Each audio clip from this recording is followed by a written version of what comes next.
Hi, so I decided today to talk about how we teach a stay. When teaching a stay, we need to be aware of three components, the three Ds. It's distance, durations, and distractions. So when you change one of those Ds, you have to kind of reset the other ones. And what that means, I'm going to try and show it to you how we actually work on that. But what we're going to start is in an environment where there's no distractions, at least a low amount of distractions. So start inside, basement, living room is a great place to start.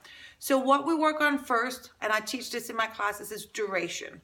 What that means is when I ask the dog, in this video we're going to do sit stays, when they sit, and I'm gonna let them hold that sit so they understand staying in the position and looking at me, eventually good things will happen. And I kind of work it up from 1 second, 2 seconds, 3 seconds, 4 seconds, and so forth and so on. And then I'll mix it up going back to only 1 second and just kind of keep it interesting to them. Now remember, when working on a stay, you don't want to keep doing it for a long time. It gets very boring for the dog, and we need to make sure that we can reward them for making good decisions. So therefore, maybe work a little bit with it and then go ahead and make something else, something fun, go through legs, do some spins, and then go back and work on your sit stays again. So I got Cedar here and see if he wants to work with me. So first I'm gonna say, are you ready? That's my introduction, say we're gonna work. I'm gonna ask him to do a sit.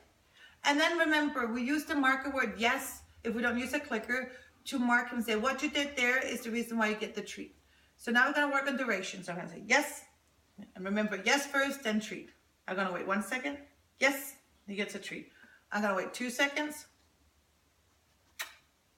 Yes. Yes. Yes. Yes.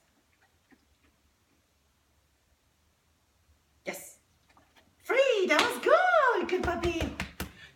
So remember when you do this here, to yes, and then the treat comes, and also pay attention to your dog. And what he's gonna learn is also kind of got a dual purpose here. Is when he sits and looks at you as well, good things will happen. So you kind of help also proofing and establish a good strong focus exercise as well. So let's say you do this. Free, you release the dog, they go around 10-20 seconds, get to think about it, and you invite them back in, and you keep doing the same and the same. So when you feel that your dog has a very good understanding of just holding the position, we're gonna start adding some distance. All right, are you ready, Boo? Are you ready, Cedar? In the beginning, I try really not to say stay. I just try to see if he understands the concept of holding the position. Yes, I'm gonna take 1 step. Yes. What's important is I take 1 step back, I come back again, and then I hold it. I don't instantly reward him. I hold it for a second, sometimes 3 seconds, sometimes 5 seconds, and then sometimes, good job, I'll go back to just 1 second. And I'll show you why in a second here. Now I disconnected from him, which is why he got out of position, disconnected from me. So I should have released him first. Bad teacher. So we'll do it again, and I'll show you afterwards. See it? Good boy. Yes.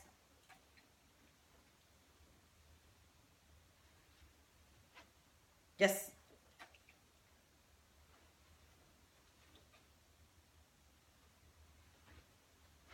Yes. Free, that was good. So think about what I see a lot of people do is they're out here away from the dog, and then the dog is doing great, and then on the way back to the dog, good puppy, and they do like this.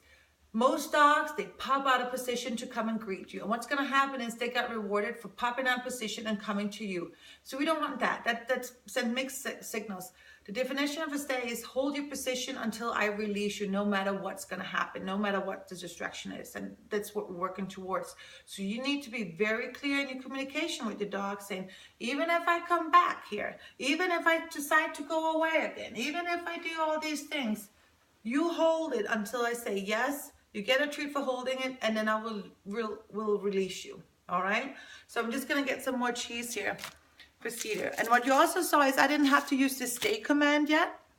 But when they have a good understanding of it, I'll then start introducing the stay command, as then it becomes a verbal support that when I start adding more and more distance and more distractions, that can help support him. But in the beginning, the very foundation, I really try to be as quiet as possible. If your dog cannot hold his position, if he pops out, you step 3 steps away and he pops out, it's just a whoopsie. Back again, do it again, and then do it easier for him. Where could he be successful? Where he was successful at 2 steps, then that's where you're gonna go back and do again so you can reward him for being successful, all right? So think about that. Also, as we talked about, sit stays are quite boring, so don't do it for too long of a training session. Do it often, but short session, all right? Seated? Yes.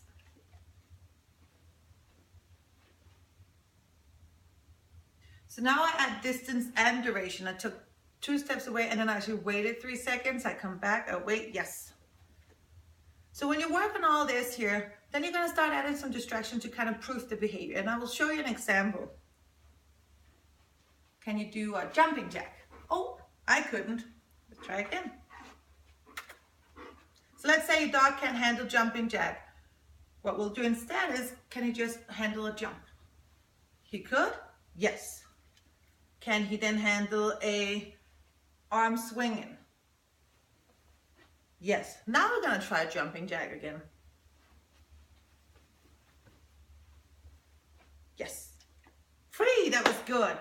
So, if you can't handle it, break it down, make it easier. And a very good also to work on is, can you walk around your dogs? That's not very hard for a lot of dogs, but prove it. Prove it to distance, prove it with your distractions, have somebody run, throw a ball, throw a toy. They need to understand that what it means to hold the stay. When they can do all that inside, you take it outside, new environment, new distractions, and you go kind of back to basics with your durations and your distance 1 step at a time. That way you'll have a successful dog who understands what this is all about, and you build it up that way. So I hope this makes more sense to how to build up a good stay.